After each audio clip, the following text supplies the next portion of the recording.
যারা আসলে ভূতের ঘটনা শুনতে ভয় পায় বা যারা আসলে ইন্টারেস্টেড তাদেরকে অবশ্যই কমেন্ট করবেন। কমেন্ট করে ট্যাগ করে দিবেন। সো আমি আসলে আমাদের ১ম গেস্টের কাছে আসলে আমাদের একমাত্র গেস্ট আজকের ভাইয়ের কাছে চলে যেতে চাচ্ছি। ভাইয়া আপনি আপনি যদি আপনার নামটি বলে আপনার ঘটনাটি আসলে শুরু করতেন। আপনার ব্যাপারে ১ম এ কিছু বলে নিতেন। হ্যাঁ। আহ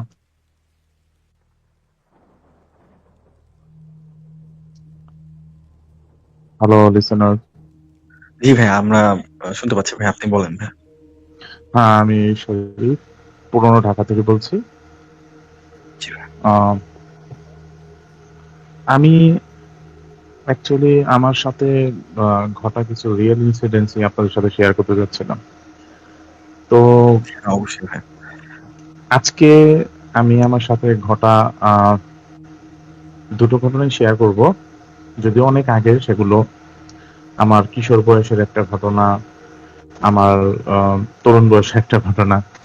তো প্রথমে আমি তরুণ বয়সের যে ঘটনাটা সেটাই আমি বলতে চাচ্ছি। সেটা আপনার ঘটনা 2010 সালের।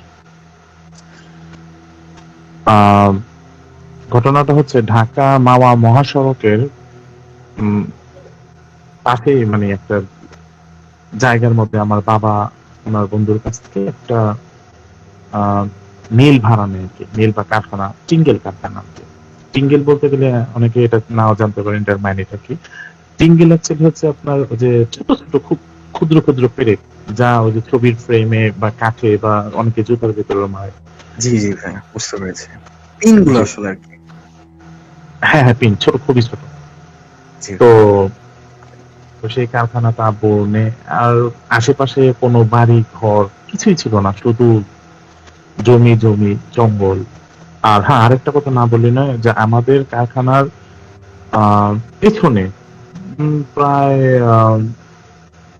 কত বেশ কিছু দূরে একটা শ্মশান ঘাটও ছিল। এটা পারিবারিক শ্মশান ঘাট, মানে স্থানীয় এক নেতার শ্মশান ঘাট। যেহেতু পারিবারিক, তা সচরাচর সেখানে লাশ দাহ করা হতো না। তো 2010-এর ফেব্রুয়ারিতে আমরা প্রথম যখন কারখানাটা সেটিং করে চালু করি, আমাদের আসতে আসতে প্রায় রাত 11টা 12টা হয়ে যেত। তো আমরা কারখানা থেকে বের হয়ে একটু হাঁটলেই হাইওয়ে রোড। সেখানে প্রতিদিনের মতো সেদিন আহ, রাত একটু বেশি হয়ে গেছিল, প্রায় 12:30 1টা হবে। আমরা তো শঙ্কিত ছিলাম, আমি আর বাবা ছিলাম। দুই কারিগর আগেই চলে গিয়েছিল।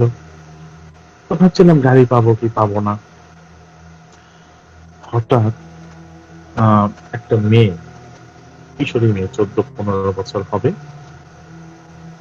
আহ, হাতে 4টা টমেটো, ছোট্ট একটা পলিথিনে 4টা টমেটো, খুবই লাল টকটকা হাতে নিয়ে ওই হাইওয়েতে আসতেছে আমাদের সামনে।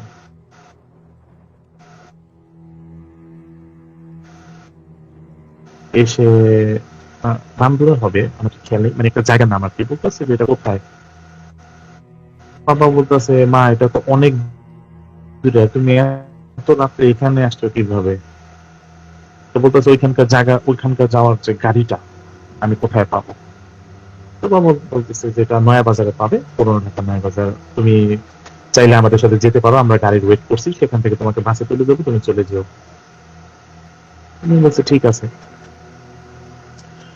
তো মিনিট দুয়েক পরে একটা সিএনজি পেলাম, সেখানে আমরা তিনজন উঠে পড়ি, তিনজন উঠে পড়ি। তো প্রথমে বাবা, তারপরে আমি, এবং সব মেয়েটা বসে সিএনজিতে পেছনে। সিএনজি চলতে থাকে, রাস্তা তো একদমই খালি। তো ওখানে আহ আমি আগেই বলেছি, ওখানে কোনো বাড়ি ঘর নেই, শুধু মাঠ আর মাঠ। কিছু দূর যাওয়ার জি পথেই ভাইয়া। দেখলাম অনেক দূরে, মানে আগুনের মতো কিছু জ্বলছে অনেক দূরে। তো বাবা বলতেছে যে ওটা মানে নব্য একটা শ্মশান ঘাট, ইদানিং ওখানে মানুষ ওখানে লাশ দাহ করে। ওই খালি জায়গাটা অনেক দূরে দেখা যাচ্ছে, আমাকে বলছে আর কি যে। তো মেয়েটা বলতেছে আমি তো ওখান থেকে আসছি। তো বাবা একটু ঝাটকা খেলো, শখ খেল, মানে ওখান থেকে মানে। তো মেয়ে মাথা নিয়ে করে হাসতেছে।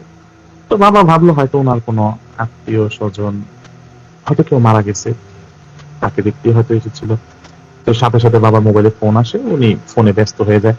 আর আমারও খুব ঘুম পাচ্ছিল, যেহেতু রাত 1টার মতো হয়ে গেছে। আমিও বসে বসে চিমেতে থাকি। কিছুক্ষণের মধ্যেই গাড়ি নয়াবাজার এসে পৌঁছায়। পৌঁছানোর পর আমরা গাড়ি থেকে নামতে যাব, তখনই দেখি মেয়েটা নেই। তো তারপরে দৌড়ে নামলাম, যেহেতু আমি ঝিমাচ্ছিলাম, হয়তো এই ফাঁকে নেমে গেছে। কিন্তু গাড়িটা ব্রেক করার পরে আমার চোখটা খুলে, কিন্তু মেয়েটা কোথাও নেই। বাবা খোঁজে, আমি খুঁজে, এবং ড্রাইভারও খোঁজে। তো ড্রাইভার বলতেছে, আমার আপনার মেয়ে কই গেল? তো বাবা বলতেছে, এটা তো আমার মেয়ে না, ওকে তো আমরা ওখানে পেয়েছি। তো সাথে সাথে ড্রাইভার অনেক রেগে যায়, বলতেছে, আপনি কি জানেন যে ওই জায়গার মধ্যে অনেক অ্যাক্সিডেন্ট হয়, অনেক মানুষের আত্মা এখানে ঘুরঘুর করে। ওরা গাড়ির মধ্যে অপেক্ষায় থাকে, গাড়ির মধ্যে উঠে তারপরে গাড়িটা উল্টে দেয়। অনেক এরকম ঘটনা আছে। আমি আজকে এই লাইনে প্রায় 5-6 বছর গাড়ি চালাই। আমি জানি আপনি না জেনে উঠেছেন কেন, কখনো এগুলি করবেন না। তো সেদিন আমরা চলে যাই সেদিনের মতো। বাবা বলছে, বাসায় কাউকে বলিস না, কারণ বাসায় সবাই, যেহেতু মহিলা মানুষ, একটু চিন্তা ভাবনা বেশি করবে। তো তার ঠিক 2-3 দিন পরের ঘটনা, যে জায়গায় সেদিনও রাত একটু বেশি হয়ে গেছিল। সেদিন আমরা 4 জন ছিলাম, আমি, বাবা, আর ওই আমাদের 2 কারিগর সাথে ছিল সেদিন। তো হঠাৎ ওই যে মেয়েটাকে যেখানে আমরা পেয়েছিলাম, ওটা একটা 3 রাস্তার মোড়, হাইওয়ে অ্যাকচুয়ালি। আর মুরব্বীরাই বলে যে 3 রাস্তার মোড় এমনিও কিছুটা হন্টেড হয়ে থাকে, যে কোনো 3 রাস্তার মোড়। তো দাঁড়িয়েছিলাম, হঠাৎ দেখলাম একটা মেয়ে, আহ, যে সাদা আকাশির মতো, নাকি সাদা হবে, মানে রাস্তার লাইটে যতটুকু দেখা, মানে বুঝতে পারছি আর কি। তো স্কার্ট টাইপের কিছু একটা পরছে, মাথায় ঘুমটা দেওয়া, বসে আছে। তা আমরা গাড়ির অপেক্ষায় আছি। তা আমি ভাবতেছি, একটা মেয়ে এখানে বসে থাকবে কেন? প্রাপ্তবয়স্ক অবশ্যই, বা 22-23 বছর হবে মেয়েটা। তো বাবা মেয়েটার মুখ বরাবর পিছন করে দাঁড়িয়ে সিগারেট খাচ্ছে। তা আমি ভাবতেছি, মেয়েটা কিছু বলতেছে না কেন, যে আমার বাবা দাঁড়া রয়েছে যেখান থেকে চাপেন, আর বাবা ওইভাবেই দাঁড়িয়ে রয়েছে, মানে মেয়েটাকে দেখতেই পায়নি। অতঃপর আহ গাড়ি পেয়ে যাই, আমরা সবাই গাড়িতে উঠি। ওঠার পরে আমি গাড়ি থেকে বের হয়ে মাথাটা একটু ঘুরিয়ে দেখি, আমার কৌতূহল থামে না যে একটা মেয়ে এখানে কেন, আমাদের দেখতে পাচ্ছে কিনা, বসে আছে স্টিল, ব্যাপার কি? তো দেখলাম মেয়েটা হারিয়ে গেছে। যখন আমরা গাড়িতে অলরেডি উঠে গেছি, মেয়েটা পিছনে ঘুরে দেখি দাঁড়ানো। অবাক করা বিষয় হচ্ছে, মেয়ে তো দূরের কথা, কোনো মানুষ এত লম্বা হয় না। দাঁড়ানোর পর মিনিমাম 8-9 ফিট হবে, 8 থেকে 9 ফিট মিনিমাম, খুবই লম্বা। আমার ভেতর কাঁপা স্টার্ট হয়ে গেছে। তো আমি সাথে সাথে সিএনজির ভিতরে আবার মাথা ঢুকিয়ে নিই। বাবা বলতেছে, "এই, বাইরে মাথা ঢুকাস কেন? বাইরে থেকে যদি গাড়িটা দিয়ে আসে তো অ্যাক্সিডেন্ট হয়ে যাবে।" আমি মাথা ঢুকিয়ে নিই আবার ভিতর থেকে। আবার মাথাটা গাড়ি চালু হওয়ার পরে বাইরে দিই, দেখি কোনো মেয়েই নেই। একটা বিশাল বড় কালো বিড়াল বা বিড়াল সাদৃশ্য কোনো প্রাণী দৌড় দিয়ে সেখান থেকে চলে গেল। মেয়েটাও নেই। এই 2-3 সেকেন্ডের ব্যবধান হবে।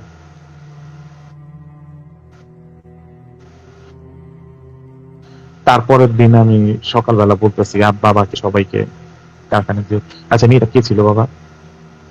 এই সে। সবাই অবাক, কোন মেয়ে? এই যে কালকে যে মেয়েটা ছিল, যে স্কার্টের মতো, স্কার্ট পরা, মাথায় ঘুমটা দিয়া, লম্বা চড়েছে। তোমরা তো লম্বা দেখো নি, তোমরা দেখছো বৈশা হয়েছে। আরে তুমি যে বাবা যার সামনে সিগারেট খেয়েছিলাম। বাবা বলতেছে, আমি কার সামনে সিগারেট খেলাম? কেউই তো ছিল না। একটা মহিলার সামনে দাঁড়ায় আমি সিগারেট খাবো, আর মহিলা কিছু বলবো না? তো কি মাথা নষ্ট হয়েছে?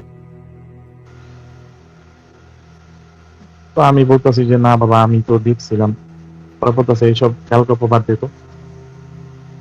তো সেদিন আমাদের এলাকার রাত্রে একজন, মানে মুরব্বী আছে, একটু পরহেজগার টাইপের, ওনার সাথে বসে আমি ব্যাপারটা আলাপ করি। তো উনি বলতেছে, এটা কোনো পেতনি টেতনি টাইপের কিছু। তা আমি বললাম, তা আমি দেখলাম কেন, ওনারা দেখতে দেখে নাই কেন? তো বলতেছে, তুমি দেখো নি কেন? তুমি 3 জন, সেই 4 জনের মধ্যে একটা তুমি ছিল অবিবাহিত, ওনারা সবাই বিবাহিত ছিল। আর সব খারাপ জিনিস অবিবাহিতদের আগে টার্গেট করে। তারপর আমাকে বলতো একটু সাবধান হয়ে থাকতে। তো এরপর একদিন কারখানার ভিতরে আমি বসে আছি, হঠাৎ বাবার সাথে আমার ঝগড়া লাগে। মানে মোটর সাইকেল কিনে দেওয়া নিয়ে, যে আমি প্রতিদিন সিএনজিতে আসতে যেতে ভালো লাগে না, আমাকে একটা মোটর সাইকেল কিনে দাও, তোমাকে নিয়ে আসবো। এক কথা থেকে কথা কাটাকাটি হয়। হওয়ার পর আমি সেদিন বাসা থেকে টিফিন আনছিলাম গরুর মাংস আর রুটি।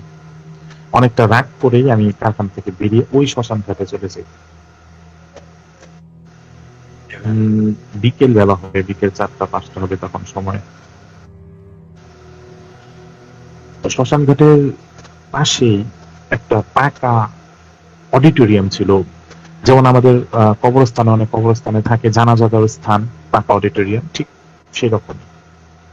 আর আগেই বলছি যেহেতু এটা পারিবারিক শ্মশান, এখানে কেউই থাকে না, আর সচরাচর লাশ দাহ করা হয় না। তো ওই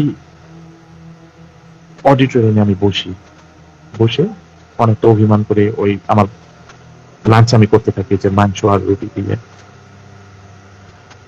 কিছুক্ষণ পরেই দেখতে থাকি যে আমার নাক দিয়ে রক্ত পড়তেছে।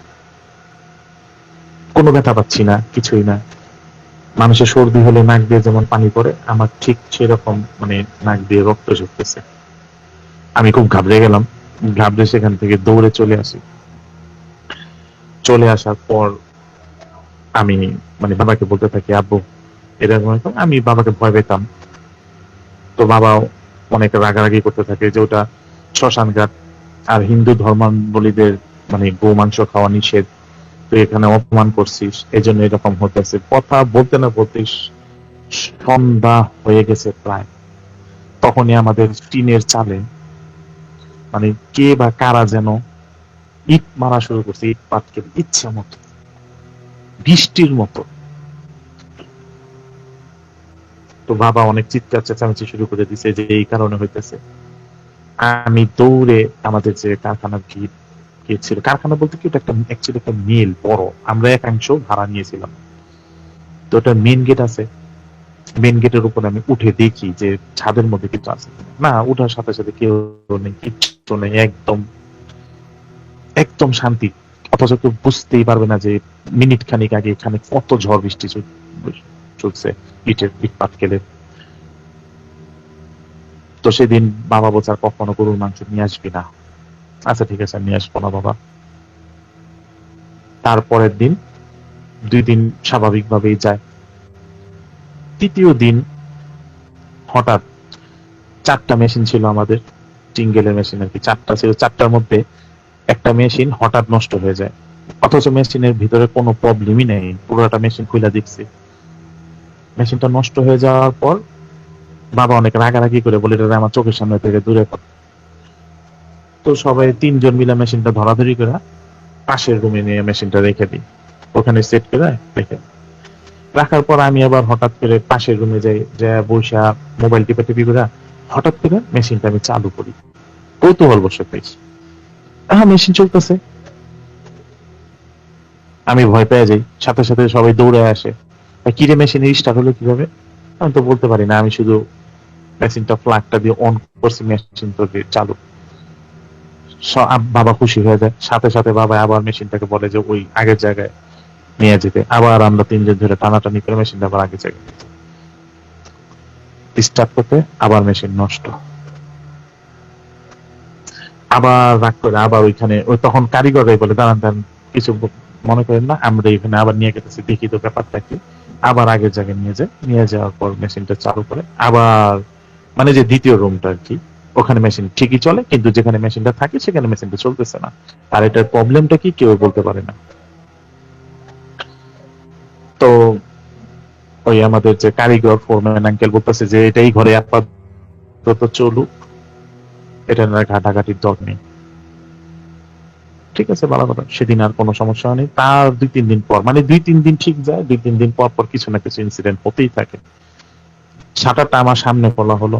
শাটার খোলার পর দেখি যে আমাদের যে গ্যান্ডিং মেশিন, যেটাকে বলে যে ধার চাকু টাকু ধার করা হয়, যেটাকে আমরা গ্যান্ডিং মেশিন বলি, গ্যান্ডিং মেশিন শাটারটা খুলছি, বিদ্যুৎ নেই, কিন্তু গ্যান্ডিং মেশিনের চাকাগুলি এমন ভাবে ঘুরতেছে মনে হলো যে মানে এইমাত্র মেশিনটা কেউ ইউজ করে রাখছে, অথচ আমাদের কাট আউট খোলা থাকে, আর তাছাড়া বিদ্যুৎই ছিল না সেদিন।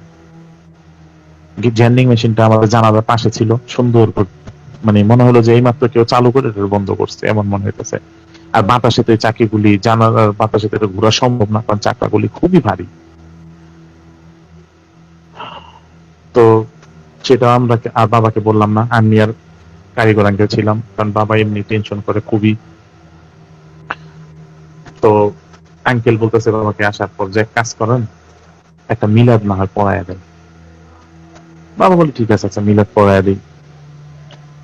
মিলাদ পড়ানোর পর বেশ কিছুদিন ভালোই ছিল, খুব শান্তি পেয়েছিলাম। হঠাৎ একদিন আমি মানে সন্ধ্যাবেলা মানে কানে হেডফোন দিয়ে গান শুনছিলাম, কারেন্ট চলে যায়। আর আমার একটা অভ্যাস ছিল, আমি তখন তখন তো ফেসবুক ইউটিউবে এগুলি ছিল না, বা আমি ইউজ করতাম না। আমার মেমোরি কার্ডে গান ছিল, আমি একটু সময় হলেই কানে হেডফোনে গান শোনা শুরু করতাম। তো কারেন্ট চলে যাওয়ার পর আমি কানে হেডফোন দিয়ে চেয়ারে বসে গান শুনতেছি, চোখ বন্ধ করে, ফিলিংস এর সাথে। তো বাবা যে কখন বলছে অন্ধকার একজন আরেকজন কত একটা ভালো করে দেখা যাচ্ছে না, আচ্ছা আলো মানে আচ্ছা আলো। তো বাবা আমাকে, আমার কানে যে হেডফোন বুঝতে পারেনি, যতটুকু আলো ছিল বোঝা যাচ্ছে না যে আমার কানে হেডফোন আছে কিনা। সময়টা ছিল 7টা, মানে পুরোপুরি রাত হয়নি। তো বাবা বলতেছে দৌড়ো পিছনের গেটে, আমরা সবাই গরম, এখানে বসে লাভ নেই, কারেন্ট আসলে আবার আসবে, সবাই আর পিছনের গেটে বসে বসে থাকে। তা আমাদের আহ মেলের পিছনে, যেখানে পিছনের যে গেট, ওখানে একটা কাঠের চকি বানানো ছিল, ওখানে সবাই একটু বসতাম, বাতাস টাতাস আসতো, পেছনে তো খালি জায়গা। তা আমি আর সেটা শুনি নাই, কারণ আমার কানে হেডফোন ছিল, আমি চোখ বন্ধ করে গান শুনতেছি, ওনারা চলে গেছে। তো হঠাৎ গান শেষ হয়ে যাওয়ার পর আমার চোখ খুলে আমি অন্য গান যেতে যাচ্ছি, এরকম টাইমে আমার মনে হলো যে আমার ডান দিকে প্রায় 10 থেকে 15 হাত দূরে একটা ডাব গাছ আছে। ওটা হচ্ছে আমাদের কারখানা, মানে শেষ সীমানা। শেষ সীমানা টিন দেওয়া, তো ওইখানে একটা ডাব গাছ আছে। ওই ডাব গাছের গোড়ায় আমি অনেক প্রসাব টসাব করতাম। তো যাই হোক, ওই ডাব গাছের এখান থেকে একটা মেয়ের মতো দাঁড়িয়ে রয়েছে। তো আমি চশমা পরলাম ভালো করে দেখার জন্য। হ্যাঁ, একটা মেয়ের মতোই কিছু অবয়ব দেখা যাচ্ছে। আমি ভয় পেয়ে চোখ বন্ধ করে, মানে আমার আর নড়ার শক্তি পাচ্ছি না। আমি, আমার মনে হচ্ছে যে চেয়ার থেকে আমি হিলতে পারবো না। আমি মনে হয় 10 তলা বিল্ডিং এর উপরে ছাদে এক কোনায় দাঁড়ানো রয়েছি, যে আমি হিললে পড়ে যাবো, আমার এরকম ফিলিং হচ্ছে। আমি চোখ, কাউকে ডাকও দিতে পারছি না। আমি হেডফোন কানে দিয়ে গান শুনে আমি রিল্যাক্স হওয়ার চেষ্টা করতেছি। চোখ বন্ধ করার পর আবার চোখ খুললাম, যে এটা মনের ভুল হয়তো। মনে হলো না, মনের ভুল না, আমি ভুল ছিলাম। অবয়বটা আবার আমার সামনে আসতেছে। আমি আবার চোখ বন্ধ করলাম, চোখ বন্ধ করে মাথা নিচা করে রাখছি। হঠাৎ মনে হলো আমার পিছনে, আমি দেখি নেই কারণ আমার মাথা নিচে ছিল, আমি চোখ বন্ধ করেছিলাম, মনে হলো আমার পিছে কেউ হাত রাখছে, হালকা, খুবই হালকা ভাবে। তা আমি তখনই খুবই জোরে লা ইলাহা ইল্লাল্লাহ মুহাম্মাদুর রাসূলুল্লাহ এই কলমাটা পরে আমি দাঁড়িয়ে গেছি চিৎকার করে ভয়ে।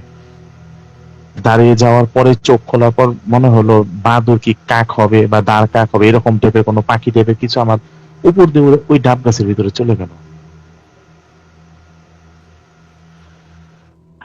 আমার চিৎকার শুনে সবাই ছুটে আসলো, কি হয়েছে কি হয়েছে? তা আমি বললাম ওই ডাব গাছে কিছু একটা আছে। আমি অত কিছু ভেঙে বলি নাই। তো ওনারা টর্চ লাইট মারতেছে, কিছুই তো নাই। এই বেটা তোর কি হয়েছে, একদিন কদিন পর পর এরকম করতেছিস কেন? তো আমি বলি না কিছু না, আমার মনে হলো একটা পাখি। বলতেছে রাত্রেবেলা পাখি আসবে কোথা থেকে? আমি আসলে বাবাকে টেনশন দিতে চাইতাম না, আর বাবাও জানে, উনি সবসময় ব্যাপারটা চেপে যেত, কারণ এত সস্তায় কোথাও এরকম কমের মধ্যে মিল আমরা পাবো না। আর এটা ছেড়ে দিলে বাবার অনেক টাকা লোকসান হয়ে যাবে। আর বাবাও চায় না যে ওই কারিগররাও ভাগুক, ভেগে যাক এই সমস্ত ভয়ে। উনি সবসময় সাহস দেওয়ার চেষ্টা করতেন, স্কিপ করার চেষ্টা করতেন এই ব্যাপারগুলি। তো সেদিন রাতে বাসায় চলে আসি। বাসায় চলে আসার পর, প্রতিদিন আমি বাসায় আসার পর আমি মানে গোসল করি, সেদিন 1 ঘন্টার মধ্যে চলে আসি, মানে 8:30টার দিকে আমরা চলে আসি, বেশি রাত্র হয় না। তো বাসায় আসার পর আমি যখন আমার শার্ট খুলি, খুলে ময়লার জায়গায় রাখতে, যে ময়লা জামা কাপড় এখানে, আমার ছোট বোন দেখে চিৎকার করে, ভাইয়া তোর পিছে কি? আমি পিছে কি মানে কিসের পিছে কি? পরে আমার মোবাইল দিয়ে আমাকে একটা ছবি তুলে দেয়, ছবি তুলে আমার সামনে তুলে দেয়, দেখ পিঠের, তোর পিঠের অবস্থা। বোঝা যাচ্ছে মানে কোন একটা হাত সদৃশ্য কিছু, মানে হাতের পাঞ্জার মতো হালকা একটা ছাপ, কিন্তু লাল, অনেক লাল হয়ে গেছে। পরে আমার আম্মা, আমার মা, আমার দাদি সবাই দেখে চিৎকার করা শুরু করে দিচ্ছে। পরে বাবা বলতেছে যে বুঝতে পারছি, আমাদের ওইখানে আর থাকা ঠিক হবে না। ওই মিল বাবা প্রায় 5 লক্ষ টাকা লস করে বিক্রি করে দেয়, সব মেশিন টেশিন, ওর বিজনেসই ছেড়ে দেয়। তো লিসেনার্স, তারপরে তো আর সেখানে যাওয়া হয় নাই। কারখানার ঘটনা এখানেই সমাপ্তি। আমিও আস্তে আস্তে স্বাভাবিক ধন্যবাদ হতে শুরু করি। শারীফ ভাই আপনার প্রথম ঘটনাটার জন্য। এন্ড আসলে আপনি খুব সুন্দর করে বলেছেন, এবং আমার আশা করছি যে আমাদের আর কি লিসেনাররা খুব পছন্দ করেছেন আপনার ঘটনা। এবং কিছু জিনিস আসলেই খুব জি, অবাক করার মতো ছিল, যে আপনি গাড়ির মধ্যে আসলে সেই মেয়েটির সাথে ছিলেন, কিন্তু যখন ব্রেক করে দেখলেন, and হচ্ছে আপনার, সে যদি বের হতো গাড়ি থেকে, সেটা আপনার সামনেই, মানে আপনি খেয়াল করতে পারতেন, বাট আপনি এরকম কিছু দেখেননি, বা এরকম কোনো মুভমেন্ট আপনি ফিল করেননি। তো ধন্যবাদ ভাই আপনার প্রথম ঘটনাটার জন্য। আমি আপনার কাছে একটু পরে ফিরে আসছি, আমি শুধু একটু কমেন্ট গুলো পড়ে নিচ্ছি। আমি দেখতে পাচ্ছি sure. অনেক কমেন্ট জমে গেছে, আমি আর কি কমেন্ট গুলো পড়ে নিই। আমি দেখতে পাচ্ছি যে জারিফ খান লিখেছেন যে ও এম জি। জি ভাইয়া, O M G, it's not O M G, it's 2 AM the night stars. আচ্ছা, সাদ লিখেছেন যে ভাইয়া আমি আর বেন ভাইয়া ছাদে বসে শুনছি, ও একটা থাপ্পড় খাইছে, ভয় পাচ্ছি। এখন থাপ্পড়টা আসলে আমি আসলে বলতে পারবো না কে থাপ্পড় দিয়েছে, কিন্তু ভয় পাওয়ার কোনো কারণ নেই। আহ চেষ্টা করবো আমার আর কি, আমরা লাইফটা আর কি কন্টিনিউ করার। এবং আমি দেখতেছি নাইমুর রহমান আপনার তার আর কি প্রিয়জনদেরকে কমেন্ট ট্যাগ করে দিচ্ছেন। জারিফ খান লিখেছেন অনেক ভয় লাগছে। তৌফিক বিন আকাশ লিখেছেন যে ভাই আমি রূপসা ব্রিজে বাড়ি। আচ্ছা, তার আসলে একটু লিখাতে প্রবলেম হয়েছে, আই থিঙ্ক তার লিখতে একটু সমস্যা হয়। তিনি লিখেছেন যে বাড়ি বানিয়েছি, দাওয়াত রইলো। আচ্ছা, আমি দেখতে পাচ্ছি যে সৌরভ হোসেন মাহফুজ তিনি MS ধোনিকে ট্যাগ করে দিয়েছেন। Thank you so much, but এটা আসলে অনেক বেশি লাকি হইতে হবে সেক্ষেত্রে, তারা যদি আসলে শুনে। আই ডোন্ট থিঙ্ক তারা আসলে শুনবে, কারণ তারা তো বাংলা বুঝে না। তারপর আমি দেখতে পাচ্ছেন তিনি বিরাট কোহলিকেও ট্যাগ করে দিয়েছেন, সাদ লিওনেল মেসিকে ট্যাগ করে দিয়েছেন, এবং সাদ লিখেছেন যে ওয়াশরুমে বসে শুনছি। আহ কেন ভাইয়া ওয়াশরুমে বসে কেন শুনতে হবে? আহ তৌফিক বিন আকাশ হিরো আলম লিখেছেন, রেজা অঙ্কন লিখেছেন যে ডাবের গাছ। জি ভাই, ডাবের গাছের একটা মানে ঘটনা রিলেটেবল ছিল। মাসুম ডিএক্স কমেন্ট করেছেন, রেজা অঙ্কনকে জিজ্ঞাসা করেছেন যে কি অবস্থা ভাইয়া। তিনি আসলে উত্তর দিয়েছেন জি। তারপর আমি দেখতে পাচ্ছি যে মিনহাজুল ইসলাম তালহা কমেন্ট করেছেন যে ভাই আপনার অনেক বড় ফ্যান আমি, আপনার সাথে একটিবার দেখা করতে চাই ভাই, প্লিজ। ইনশাল্লাহ অবশ্যই দেখা হয়ে যাবে কোনো এক ফাঁকে। নওশী নাম্বার লিখেছেন ডাব গাছের নিচে ট্রাই করেন। হ্যাঁ, এটা আসলে আমি জানি না কিসের অ্যান্সার করেছেন। বদরুজ্জামান ধ্রুব লিখেছেন যে মনের ভুলে মনির সাদকে পৃথিবীর আলো দেখায় দিল। আহ, আশা করবো আমরাও শোয়ের মাধ্যমে আপনাদেরকে আসলে আমরা ভয়ের আলো যেন দেখাই দিতে পারি। ভয়ের অ্যাকচুয়ালি আলো হয় না, তাও বললাম। তারপর আমি দেখতে পাচ্ছি যে সৌরভ হোসেন অনেক কমেন্ট করেছেন। আহ আফসানা জাহান জয়েন লিখেছেন যে অনেক সুন্দর ছিল স্টোরিটা, thank you so much. Sinthia Akter Shaon লিখেছেন যে nice story, thank you so much. তারপর আমি সাদ আবার লিখেছেন যে ভাইয়া কি গাছ। হুম, আমি জানি না আসলে আপনি কাকে লিখেছেন। ফায়সাল আহমেদ ফাহমি লিখেছেন যে, "না তুই জানোস আমাকে অনেক সাহসী।" আচ্ছা তিনি আসলে মানে বলতে চাচ্ছেন যে তিনি অনেক সাহসী, তিনি ভয় পান না। তো সেক্ষেত্রে আমি চাবো যে অবশ্যই আমাদের radio 2AM A 2AM the night stars এর সাথে থাকতে। সেক্ষেত্রে আমরা চেষ্টা করব আপনার ভয় লাগানোর। নেক্সট এ আরো ভালো স্টোরি চাই। অবশ্যই আমরা চেষ্টা করব যে আপনাদেরকে আসলে ভালো, ভালো স্টোরি গিফট করার। ভাইয়া বাসায় বসে শুনছি। এই তো এটাই আপনি আসলে স্বাভাবিক একজন মানুষের মতো কমেন্ট করেছেন যে বাসায় বসে শুনছি। কারণ হচ্ছে আমি অনেকগুলো কমেন্ট দেখলাম তারা নানান জায়গায় বসে শুনছে। আমি দেখতে পাচ্ছি মাইশা নিশাত প্রাচী লিখেছেন যে আমার কমেন্ট পড়েন। এই তো ভাইয়া পড়ে ফেললাম আপনার কমেন্ট। তো আপনারা কাইন্ডলি কমেন্ট করতে থাকুন এবং আমাকে জানাতে থাকুন আপনারা এক্সাক্টলি কি কোথা থেকে শুনছেন, কি করছেন এবং আপনার প্রিয়জনদেরকে এবং অথবা আপনার যারা আসলে ভয় পায় তাদেরকে হচ্ছে অবশ্যই ট্যাগ করে দিবেন। এবং আমি দেখতে পাচ্ছি হাবিবুর রহমান লিখেছে ভাইয়া কান দিয়ে শুনছি। সো স্বাভাবিক আমরা সবাই কান দিয়েই শুনে থাকি। আপনিও কান দিয়ে শুনবেন। যদি না আপনি অন্য কোনো প্রাণী হয়ে থাকেন। সিনথিয়া আক্তার শাওন লিখেছেন যে ঘর অন্ধকার করে শুনছি। That's great. সানজিদা মাইশা লিখেছেন যে ভাই আমি ভয় পাচ্ছি। তো এত কমেন্ট পেয়ে আসলে অ্যাকচুয়ালি আমার খুব ভালো লাগছে। এবং কমেন্ট গুলো যদি আরো রিলেটেবল হতো তাহলে আমার আরো ভালো লাগতো গাইজ। আমি একটা কমেন্ট এসে পড়েছে ভাইয়া আপনার কমেন্ট পড়ার ওয়েটা খুব ভালো লাগলো। হ্যাঁ ধন্যবাদ। তো আপনারা যারা আরকি কমেন্ট করলেন এত কষ্ট করে, যাদের আসলে কমেন্ট অনেকেরই করতে ইচ্ছা করে না বাট আসলে করে ফেলেছেন, তারা কষ্ট করে শেয়ারটাও করে দিবেন। এবং অবশ্যই আপনাদের জীবনে যদি ঘটে থাকে এমন ভৌতিক ঘটনা যেটা আসলে যেটার ব্যাখ্যা আপনারা খুঁজে বেড়াচ্ছেন, এই ঘটনাগুলো আমাদেরকে অবশ্যই মেইল করবেন। আমাদের মেইল অ্যাড্রেসটি হচ্ছে 2amthenightstars@gmail.com এবং যারা আমাদের রেডিও 2am এর পেজে এখনো লাইক দেননি, পরবর্তী অনেক শো হচ্ছে আমাদের প্রত্যেক সপ্তাহে। আপনারা সেই শোগুলো যেন মিস না করেন সেক্ষেত্রে আমাদের পেজে অবশ্যই লাইক দিয়ে দিবেন। আমাদের পেজের অ্যাড্রেসটি হচ্ছে www.facebook.com/radio2mdd। সো আমি দেরি না করি, আমি পরবর্তী ঘটনায় চলে যাব। আরো কিছু কমেন্ট পড়তে ইচ্ছা করছে। একজন লিখেছেন যে ভাইয়া চোখ বন্ধ করে শুনছি। খুব খুব ভালো আপনি চোখ বন্ধ করে শুনছেন। ভাইয়া আমি লাইভ শেয়ার করেছি আমাকে কি গিফট দিবেন? আপনাকে আসলে গিফট দেওয়ার মতো এটাই আমার কাছে আছে যে আমি আপনার কমেন্টে পড়ছি। তো মাইশা নিশাত প্রাচী অনেক ধন্যবাদ লাইভটি শেয়ার করার জন্য। রেজাউল খান লিখেছেন ভাইয়া চোখ দিয়ে শুনছি। চোখ দিয়ে আসলে প্রথম কাউকে দেখছি আমি শুনতে। তো তাও আপনি আসলে বাহবা পাওয়ার যোগ্য। আচ্ছা আমি আসলে শারীফ ভাইয়ের কাছে আবার পুনরায় ব্যাক করতে যাচ্ছি শারীফ ভাইয়ের সেকেন্ড ঘটনাটার জন্য। তো সে পর্যন্ত সবাই আমাদের সঙ্গেই থাকুন এবং ঘটনাটা এনজয় করুন। ভাই আপনি আপনার দ্বিতীয় ঘটনাটা স্টার্ট করতে পারেন। জি। দ্বি-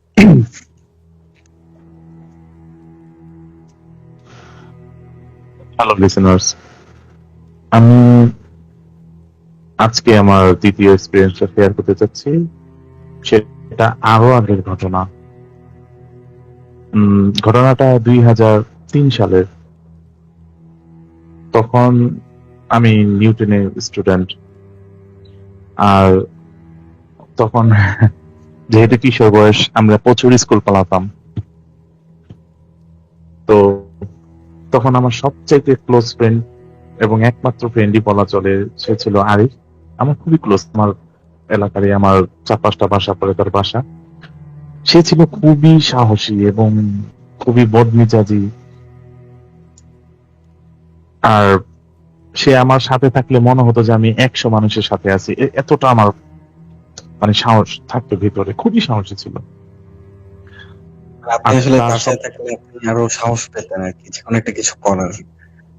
হ্যাঁ, হ্যাঁ, হ্যাঁ, কারণ খুবই সাহসী ছিল আর খুবই প্রচন্ড রাগী ছিল। তো একদিন আহ একটা খ্রিস্টানের কবরস্থান আছে, আমি নামটা মেনশন করব না সংবিধিবদ্ধ কারণে, কিন্তু ঢাকার ভিতরে সেটা বলে রাখলাম।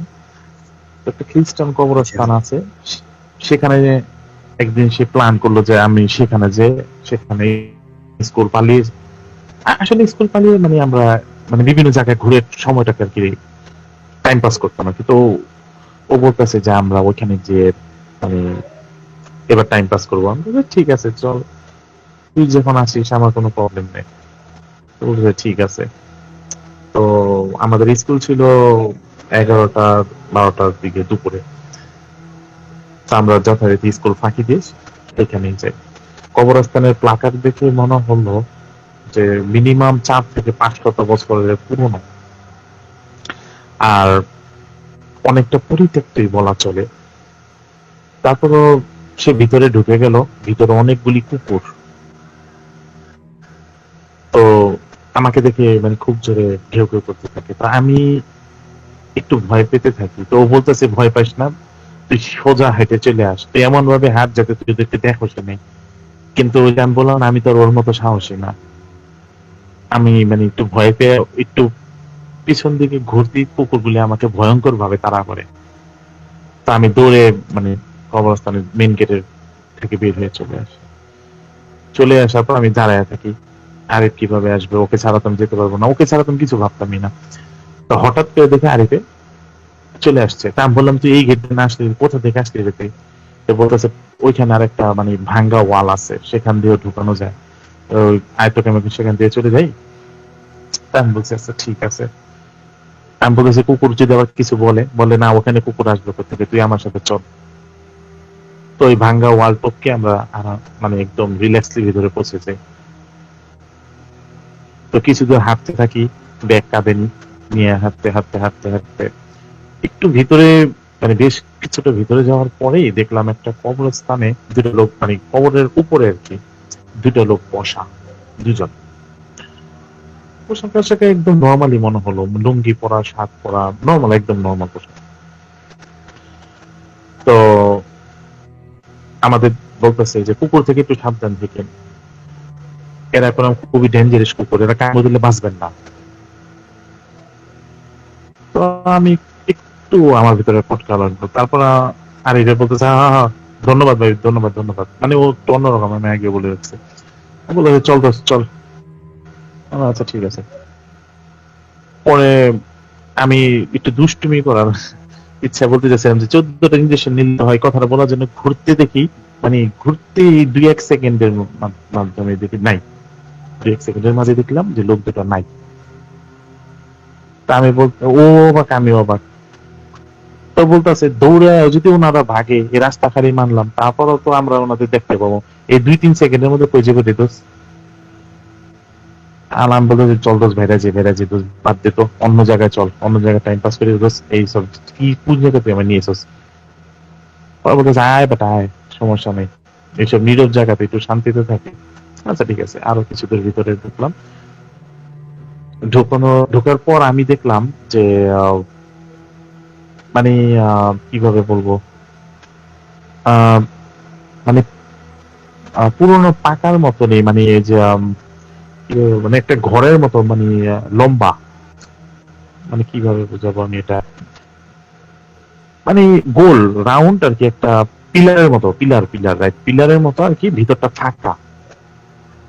এটার ভিতরে ঢুকলাম, ভিতরে ঢুকে দেখি যে ওই পিলারের চারোদিকে মানে বিভিন্ন মানিগুনি ব্যক্তিদের মানিগুনি ইংরেজিতে মানে অনেক কিছু লেখা, পাথরে খোদাই করা। তো আরেকে বলতেছে যে দোস্ত দেখছস? আমি তো হ্যাঁ। এত দামি দামি মানুষের লেখা বা লেখাগুলি এখানে লুকিয়ে রাখছে এই পিলারটার ভিতরে। আমি কই, হ্যাঁ। তো এগুলি যদি একটা খুলে জাদুঘরে বিক্রি করতে পারি, প্রচুর টাকা পাবো। তো আমি বলতেছি না দোস্ত, এগুলি বাদ দে তো, এই জাদুঘরে যাবি, হাতুড়ি বাটালি, এই কোটাকুটি আর এই কুকুরে জ্বালা, এমনি আমি ভয়ে আছি, তুই বাদ দে এগুলি। তো বলতেছে না রে বেটা না। ওর সাথে অনেক রাগারাগি করার পর আমি ওর জিদ্দের কাছে হার মানি। আমি কাছে ঠিক আছে জাতি জেনে বলি জমনি হবে। আচ্ছা ঠিক আছে বল কি করতে হবে। বলতেছে আজকে সন্ধ্যা 7:30টার দিকে আসবি। আমি বলি এই জায়গায় 7:30টায়? আরে দুপুর 12টার দিকে একটা কি দেখলাম মানুষ চোখের সামনে গায়েব হয়ে গেল, আমি 7:30টায় কিভাবে আসবো? তো বলতেছে আমি আসছি না, আমি থাকতে তুই ভয় পাবি কেন? তখন আবার সাথে সাথে আমি বললাম যে ঠিক আছে তুই থাকলে আর আমার কোনো টেনশন নেই, আর জিনিসটা তোর লাগবে আমার না, আর তোর কিছু তুই বুঝছিস। হ্যাঁ ঠিক আছে। তো সেদিন 7:30টার দিকে আমরা চলে আসি। তো ও ব্যাগে করে হাতুড়ি বাটারি এগুলি নিয়ে আসে একটা টর্চ লাইট নিয়ে আসার পর আমরা ওই ভাঙা ওই যে সিগারেট গেট দিয়ে ভিতরে ঢুকি। টর্চের আলোতে আস্তে আস্তে চিনতে সুবিধা হয়, ও খুব সহজেই ওই পিলারটা খুঁজে ফেলে। তো ভিতরে চলে যাই। চলে যাওয়ার পর দেখি যে ও হাতুড়ি বের করে টর্চটা আমার হাতে দিয়ে বলে এখানে ধর। প্রচুর মশা কামড়াতে থাকে হাতে পায়ে। তারপর আমি ই করতে থাকি, ও আস্তে আস্তে আস্তে আস্তে ঘুরতে থাকে। হঠাৎ করে কোথা থেকে মহিলা আয়সা বলতেছে, এগুলি কি করতেছো? আমরা চমকে যাই, সাথে সাথে লাফ দিয়ে উঠে আমি। তো পিছনে করে টর্চ মারতে দেখি একটা মহিলা, মহিলা মাঝ বয়সে 45-50 বছর এরকম হবে। মনে হচ্ছে খুবই গরিব, মানে ব্লাউজটা ওনার শরীরে নাই, শাড়ি পরা। তো মহিলা বলতেছে, এগুলি কি করতেছো তোমরা এখানে? একটু তোমাকে সরিয়ে বলতেছে, দাঁড়িয়ে বলতেছে, আপনার কি, আপনি কে? পরে বলতেছে, জানো এই কুকুর করে যদি হামলা দেয় জীবন বাঁচবা না। পরে আমি বলতেছে, আন্টি আপনি কে? তো ওই প্রায় মানে কবরস্থান ঢুকতে ডান দিকে শেষ মাথায় ওখানে একটা মানে ঝুপড়ির মতো ঝুপড়ি দেখায়, বলতেছে যে আমি ওখানে থাকি, এক্ষুনি যদি বাঁচতে চাও এক্ষুনি চলে যাও, এগুলি নিয়ে নাড়াচাড়া করো না, পরিণাম অনেক খারাপ হবে। এখানে মানুষ রাখতে আসে, নিতে আসে না কিছুই। এটা শোনার পর আমি একটু ভিতরটা আমার নড়ে উঠলো যে হ্যাঁ, তা আমি আর আসবো, দোষ চল না দোষ। পরে বলে, আচ্ছা ঠিক আছে চল। পরে মহিলা বলতেছে, আমি বলতেছি মহিলাকে যে আচ্ছা আন্টি, এই যে কুকুরের বোঝা আমার দেখাইলেন, কুকুর কি আপনারা কামড়ায় না? এই রাত্রে যে আপনি এখানে ঘুরঘুর ঘুরঘুর করতেছেন? মহিলা একটু অবাক করে দিয়ে বলল, মানে অবাক ব্যাপার, বলতেছে না আমাকে কুকুর কামড়াবে না, একদম নরম গলা। আমি বলতেছি আপনাকে কামড়ায় না কেন? বলতেছে যে ওদেরকে আমি নিজের বুকের দুধ খাওয়াই। আমি মানে হতভম্ব, মানুষকে এবার কুকুরকে দুধ খাওয়াই নাকি? এটা বলার পর মহিলা দিকে আস্তে আস্তে হেঁটে ওই ঝুঁকির দিকে চলে গেল। আমি বল, চল রোজ চল, জলদি চল। তো আমরা চলে গেলাম। চলে যাওয়ার পর গেটের প্রায় কাছাকাছি এসে পড়ছি, মানে আর 5-7 কদম এগুলি গেট। হঠাৎ করে দাঁড়ায় গেল, দোষ দাঁড়া দাঁড়া দাঁড়া, কি হয়েছে?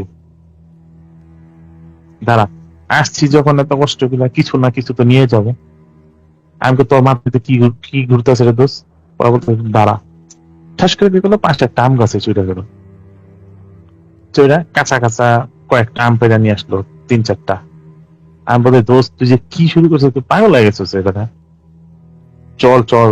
আমি বলতেছি বাইরে তো কত আম আছে, না চুরির আম খায় মজা বেশি, চল। আচ্ছা ঠিক আছে চল, আমাকে সাদা আমি নিই, আমি বলি, তুই খা। চলে গেল। পরের দিন সকালবেলা ওকে ডাকি, স্কুল পালামো, মানে স্কুলে যাবো কি, মানে স্কুল পালাবো আর কি ওর সাথে। তো হঠাৎ দেখি অনেক অসুস্থ, খুবই অসুস্থ। ওর মা কান্নাকাটি করতেছে, বড় ভাই মন খারাপ করে বসে আছে। আমি যা বলতেছি, কি হয়েছে রে দোস্ত, তো কি হয়েছে? ও কোনো কথা বলতে পারে না, অনেক জ্বর, উঠতে পারে না। পরে ওর মা বলতেছে যে হঠাৎ করে কালকে রাত্রে 2টা-3টার দিক থেকে বমি করতেছে, আর বলতেছে সারা শরীর ব্যথা করতেছে। তা আমি ওর পাশে বসলাম, ওর মাথা হাতে দিতেছি। আমি বলতেছি, দোষ এইরকম হইলো কিভাবে? ওই বলে, দোষ কিছুই জানি না, হঠাৎ আমি অসুস্থ হয়ে গেলাম। তো এরকম 1 দিন 2 দিন 3 দিন প্রতিদিনই ওরে দেখতে আসি, একটুখানি দেখে চলে আসতাম, একটুখানি দেখে চলে আসতাম। আর যখনই গেতাম বেশিরভাগ সময় ঘুমেই থাকতো। তো একদিন চতুর্থ কি পঞ্চম দিনের দিন মেবি আহ যা দেখলাম, ওখানে গিয়ে আমি প্রস্তুত ছিলাম না। যা দেখি যে ও মানে সজাগে ছিল, কিন্তু ওর সাথে কথা কিছুক্ষণ 2-3 মিনিট কথা বলার পরেই হঠাৎ করে আমাকে হাত দিয়ে, মানে আমি খাটে ওর পাশেই বসেছিলাম, ও আমাকে হাত দিয়ে ধাক্কা দিয়ে সরাইয়া খাটের নিচ থেকে বালতি না গেটের দিকে কি জানি ইশারা করতেছে আঙ্গুল দিয়ে, তারপর আমাকে সরাইয়া দিল। তারপর খাটের নিচ থেকে বালতি বের করার মধ্যে বমি করলো, বমির সাথে কিছু ব্লিডিংও যায়। তো আমাকে বলতেছে যে আমি অবাক হয়ে গেছি। সাথে সাথে আন্টি মানে ওর মা চলে আসে, আয়সা মুখ টুক মুছা দেয়, মুখ ধোয়া দেয়, কান্না করতে থাকে ওদের। ওর মা চলে যাওয়ার পর ও আমাকে বলতেছে, দোষ আর কি হয়েছে রে দোস্ত, তোর এই অবস্থা কেমনি এলাম কিছুই বুঝতেছি না। তো বলতেছে, দোষ ওই গেট দিয়া প্রতিদিন একবার করে 2জন লোক আসে, আমাকে দেখতে কেমন, কি কি বলতেছস, কেমন লোক আসে, কি কারা এটা? পরে বলতেছে, লম্বা লম্বা, ওদের কোনো চেহারা নাই, মাথাগুলি পেন্সিলের ইয়ের মতো চোখা চোখা। আহ আসে, আয়সা আমার বুকটার মধ্যে অনেক জোরে একটা ঘুষি মারে, সাথে সাথে আমার বমি এসে পড়ে, ভিতরে যা থাকে মাঝে মাঝে ব্লিডিংও হয়ে যায়। প্রতিদিন একবার করে এরকম করে, আর আমি দিন দিন দুর্বল হইতেছি। আমি অনেক অনেক ওষুধ খেতেছি, অনেক ডাক্তার আমার কাছে আসতেছে, আমি কেন মনে হইতেছে আমি কিছুই বুঝতেছি না। তো হঠাৎ একটা মানে ঝাড়ফুঁক করে একজন মুরব্বী ওর মা ধরে নিয়ে আসে। সবাই মামা বলে ওনাকে, মামা। আমিও মামাই বলি। তো মামা বলতেছে যে কোনো আমাকে সাইডে নিয়ে বলতেছে যে তুমি ওর সবচেয়ে ক্লোজ বন্ধু, তুমি ওর ব্যাপারে সব জানো, তোমরা কি কোনো মানে তোমরা বলেনি, বলছে ও, কারণ আমরা গেলে আমার এরকম অবস্থা হইতো। তো বলতেছে ও কি কোনো এই সমস্ত জায়গায় যায় বা এরকম কিছু তোমাকে বলছে? আমাকে কি সমস্ত জায়গায় বলে, যেমন কবরস্থান, শ্মশান ঘাট, বা কোনো ভৌতিক বাড়ি টাড়ি, বা কোনো লাশ কাটাছিরা ঘর, এরকম কোন জায়গায় গেছে এইসব জায়গায় মানুষের আত্মা টাত্মা ঘুরে? আমি বলি না তো, এইসব জায়গায় তো কখনো যায় না। তো পরে বলতেছে, আমি বলতেছি আপনি কি বলতে চাইছেন মামা? পরে বলতেছে যে এইসব জায়গায় আমার জানা মতো গেছে, ওর এটা খারাপ আত্মা ধরছে, যতই ডাক্তার দেখাবে সুস্থ হবে না, ও কোনো উল্টাপাল্টা কাজ করছে, ওর ক্ষমা চাইতে হবে। তখন আমি বুঝতে পারি যে হয়তো কবরস্থানে কিছু গরমিল হয়েছে। তা আমি আর দেরি করি না, সেদিন দুপুর 1টা 2টার দিকে আমি যাই। স্কুল বন্ধ ছিল, আমি কবরস্থানে যাই। কবরস্থানে যাওয়ার পর ওই ঝুপড়ির এখানে দাঁড়ায় আমি আন্টি আন্টি করে ডাকতে থাকি, আন্টি আন্টি করে ডাকতে থাকি। পরে তো হঠাৎ করে একজন লোক আসে, এই মিয়া কারা ডাকেন এখানে? আমি ওই যে ঝুপড়ির ভিতরে আন্টি দেখেন, আন্টির একটু ডাকবেন না, একটু দরকার ছিল। ওই লোকটা হাসতেছো না, হাসা দেখে আমি নিজেই বোকা বোকা লাগতেছে। আমি তো হাসতেছেন কেন, ডাকতেন না? ওই এনে থাকে কুকুরটা, কুকুর থাকে, এই কুকুর কি তোমার আন্টি হয় নাকি? আমি বলি না না, কুকুরদের যে পালে আমার উনারে দরকার। তো কুকুর আবার কে পালে? এটি তো লাওয়ারিস কুকুর, এই কবরস্থানে ঘুরে ফিরে এনে এসে থাকে, এনে কি মানুষ থাকার মতো জায়গা নাকি? আমি একটু মদন হয়ে গেলাম। পরে মানুষ ভিড় হয়ে গেছে, আমাকে হাসির পাত্র ভাবতেছে। তো একজন মুরব্বী আসলো, আইসব আমাকে সাইডে নিয়ে বলতেছে যে কি হয়েছে বাবা?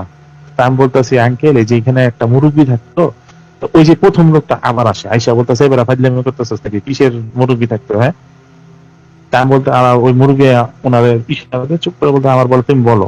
আবার লেখা একটা মুরব্বী থাকতো, আমার উনারে দরকার।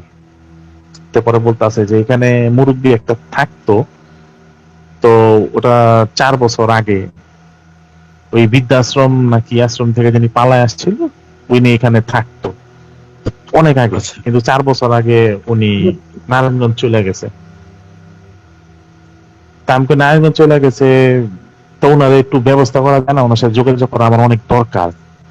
পরে বলতেছে উনি তো ওইখানে সম্ভবত মারা গেছে, ওনার তো কোনো খোঁজ খবরই নাই। পরে ওই লোক, আগের লোকটা বলতেছে না উনি মারা গেছে, আমি জানছি উনি মারা গেছে। ও আচ্ছা ঠিক আছে। তা আমাকে কিন্তু আমি যে এই যে 5-6 দিন আগে এখানে দেখলাম যে যে আরেকটা মহিলা, তাহলে মনে হয় এটা ওই মহিলা না, ওই আরেকটা মহিলা যে কুকুরে যে দুধ খাওয়ায়, এই মহিলাটাকে এটা বলা, এই প্রথম লোকটা আমাকে মানে আজে বাজে ভাষা বইলা বলতেছে যে বাটা গাঞ্জা খাইছস নাকি? হ্যাঁ, কুকুরে আবার মানুষের দুধ খাওয়ায়, আর 4 বছর আগে যে মহিলা মারা গেছে তুই আর 4-5 দিন আগে দেখছস, ফাজলামি করস নাকি বেটা? পরে আমার ওই যে মুরব্বী লোকটা আমাকে আবার সাইডে নিয়ে ওদেরকে সবাইকে তাড়ায় দেয়, তারা আমার সাথে বলে ঘটনাটা কি আমার সত্যি করে বলো তো, তুমি খুঁজতেছো কি কারণে তুমি? আমি সব ভাঙ্গা বলি।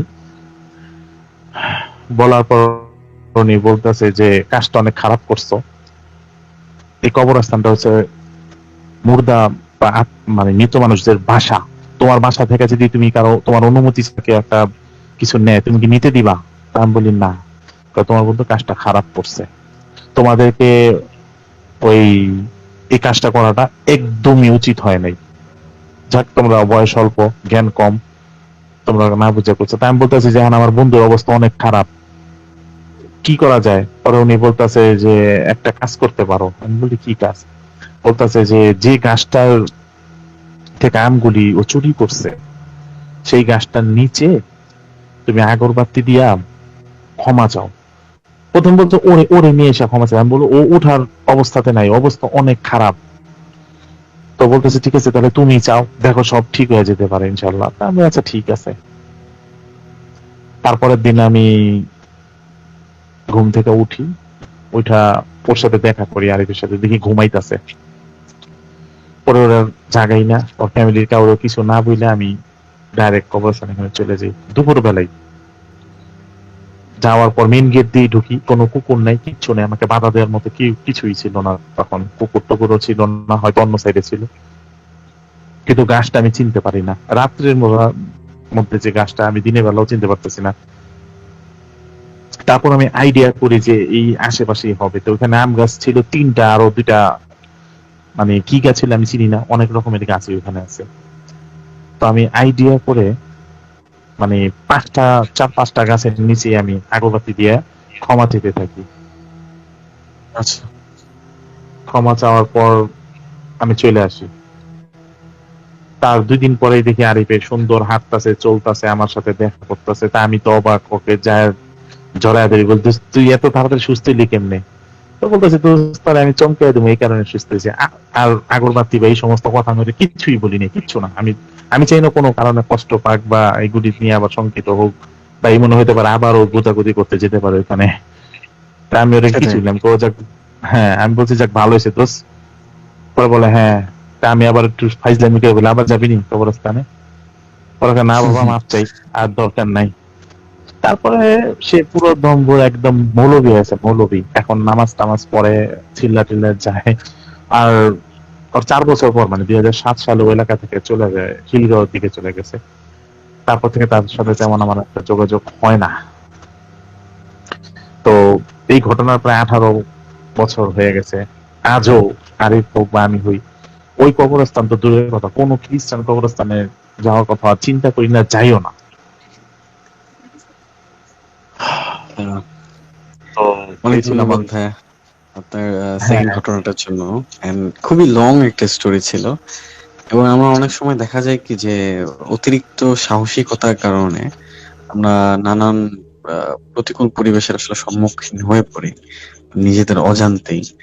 যেমনটা আপনারা আসলে ফেস করে ফেলেন, আপনারা হয়তো বা কৌতূহল বশত যেটা করেছেন সেটা থেকে আসলে একটা অনেক খারাপ একটা এক্সপিরিয়েন্স হয়ে গেল আপনাদের। তো জি, আশা করছি যে আমাদের লিসেনার্স যারা আর কি শুনছেন তারাও এই ধরনের আসলে দুষ্টামি করবেন না, যেটা আসলে আপনাদের খারাপ একটা পরিণতির কাছে নিয়ে যেতে পারে। এবং যেমনটা শারিফ ভাইয়া হচ্ছে তার ফ্রেন্ডের জন্য কষ্ট করে হোক, যেভাবেই হোক, ফ্রেন্ডের জন্য আর কি কোন একটা ওয়ে বের করে জিনিসটা সলভ করার ট্রাই করেছে। তো দেখা যাবে অনেক সময় সেই সময়টাও থাকে না আমাদের হাতে, আমরা অনেক বেশি অসুস্থ হয়ে পড়ি এবং আমরা আসলে বুঝতে পারি না। আমরা স্বাভাবিকরা তো আমরা যদি সাধারণত অসুস্থ হয়ে থাকি আমরা প্রথমত ডক্টরের কাছে যাই, কিন্তু আমাদের যদি আসলে এই ধরনের কোনো স্পিরিচুয়াল কোনো প্রবলেম আমাদের মানে হয়ে থাকে, সেটা আমাদের আসলে বুঝতে বুঝতে যে সময়টা লেগে যায় সেই সময়টা আসলে অনেকটা ক্ষতি করে ফেলে আমাদের এবং আমাদের জীবনের। তো আমি একটু কমেন্ট গুলো পড়ে নিচ্ছি। আমি দেখতে পাচ্ছি যে আমাদেরকে সিনথিয়া আক্তার শাওন কমেন্ট করেছেন যে নাইস স্টোরি। তিনি আরো লিখেছেন যে বেশি দুষ্টামি ভালো না, সেটাই আমি আর কি যেটা বলছিলাম। জি ভাই, আপনি কিছু কি বলতে চাচ্ছেন নাকি বলতে পারেন, কোনো সমস্যা নেই। হ্যাঁ একটা ছোট্ট কথা বলি। জি সিনথিয়া আক্তার অবশ্যই। শাওন উনি আমার স্পাউস। ও, আচ্ছা জি, সে আপনাকে খুবই সাপোর্ট করছে এবং তিনি আসলে তার হ্যাঁ, প্রিয়জনদেরকেও কমেন্ট করে আর কি মানে শুনতে বলছে। খুব ভালো লাগবে জিনিসটা দেখে। তো আশা জি করছি আপনারা আমাদের show আসলে প্রতিনিয়ত শুনবেন প্রতি বৃহস্পতিবার রাত 11টা থেকে। জি জি। এবং আপনাদের আমার জীবনে যদি আরো ঘটনা ঘটে থাকে সেটা অবশ্যই ভাইয়া আমাদেরকে অবশ্যই নেক্সট শোতে বা যেদিন আপনার আসলে সময় হয় সেটা অবশ্যই আমাদেরকে জানাবেন ভাই। হ্যাঁ হ্যাঁ, আমি আপনাদের সবাইকে, সব লিসেনারকে বলতে চাচ্ছি যে আমি, আমার সাথে জি এরকম ভাই। অনেক ইনসিডেন্টস আছে, বা আমিও কারো থেকে শুনেছি, রিয়েল ইনসিডেন্টই অবশ্যই। হ্যাঁ, সেটাই সেটাই। তার মাঝে কিছু কিছু আছে একটু ছোট ছোট, বেশিরভাগই ছোট ছোট, কিন্তু খুবই রোমাঞ্চকর, জি খুবই ভয়ানক, অবশ্যই ভাই, খুবই আমরা শকিং। আমরা সেগুলোই শুনবো ইনশাল্লাহ। আপনার যদি যেদিন হ্যাঁ আপনার আপনারা সময় যদি হবে চান ইনশাল্লাহ তাহলে, আপনাকে কোনোদিন আমরা ভাই অবশ্যই চাই, আমরা অবশ্যই চাই। হ্যাঁ আগামী সপ্তাহে যদি সময় পাই আমি আপনাদের সাথে আবার আসবো, আপনাদের সবার সাথে আমার এক্সপিরিয়েন্স শেয়ার করব। জি ধন্যবাদ। অবশ্যই ভাইয়া। আমি একটু কমেন্ট গুলো পড়ি ভাই। তো আমি দেখতে পাচ্ছি সাত কমেন্ট করেছেন যে আমি খিলগঞ্জ থাকি ভাইয়া। জি ভাইয়া, আমরা চেষ্টা করব যে আপনি খিলগঞ্জ থাকেন এটা আসলে খিলগঞ্জের সবাইকে মানে জানিয়ে দেবার, যেহেতু আপনি আর কি প্রচার করে বেড়াচ্ছেন। আমি দেখতে পাচ্ছি যে মিনাজুল ইসলাম তালহা লিখেছেন যে সিন আছে, আমি এই ধরনের আচ্ছা, আমি কখনো পড়িনি বা আমার আসলে ধারণা নেই। তৌফিক বিন আকাশ লিখেছেন যে চাঁদ ছুপা বাদল মে, মানে এটা কোনো কারণেই রিলেটেবল না। আপনি কি ভূতকে গান শোনাচ্ছেন নাকি? এটা হচ্ছে যে মাইশা নিশাত প্রাচী লিখেছেন যে পিকানবী ভাইয়া মানে পাগল হয়ে গিয়েছে আর কি, নানান ধরনের কথাবার্তা লিখেছেন তিনি। এবং পিকানবী লিখেছেন যে আমার ঘটনা কি ভাইয়া পড়বেন না। আমি দেখতে পাচ্ছি মোহাম্মদ রাহাত সাদিক কমেন্ট করেছেন, ভাইয়া কি খবর তোমার? আমি আলহামদুলিল্লাহ খুব ভালো আছি। রাহাত, তোমার কি খবর? আমি আরো দেখতে পাচ্ছি যে আমাদেরকে মাসুম ডিএক্স কমেন্ট করেছেন যে ভালো লাগছে ভাইয়া। রেজা অঙ্কন কমেন্ট করেছেন। আমাদেরকে আসলে সবাই আজকে কমেন্ট করে অনেক বেশি ইন্সপায়ার করতেছে। এন্ড লাইক আপনারা কমেন্ট করে এটাও জানাবেন যে আপনাদের ঘটনা। আমি দেখতে পাচ্ছি সোহরাব হোসেন মাহফুজ লিখেছেন যে সামির খান কি অবস্থা, ভালো তো? জি ভাই, অবশ্যই ভালো তো। আপনি কমেন্ট করে ফেললেন, সেখানে আমি আরো ভালো হয়ে গেলাম।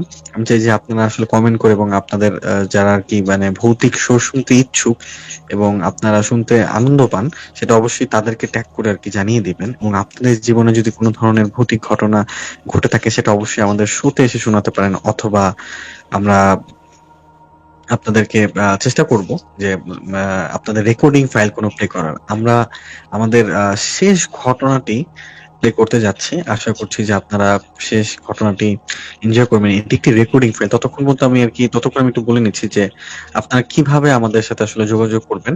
আপনারা চাইলে আপনাদের ঘটনা আমাদেরকে মেইল করতে পারেন, অথবা আমাদেরকে সরি গাইজ, আমি আর কি আমাদেরকে আমাদের পেজের মধ্যে আর কি ডিরেক্ট নক করতে পারেন। আনফরচুনেটলি আমি আসলে যে মানে রেকর্ডিং ফাইলটা প্লে করতে চাচ্ছিলাম, সেটা আনফরচুনেটলি আমার কাছে এখন নেই। আমি দেখতে পাচ্ছি যে মাহিদুল মাহিন কমেন্ট করছেন, ভাই আজকে শোটা অনেক ভালো লাগলো।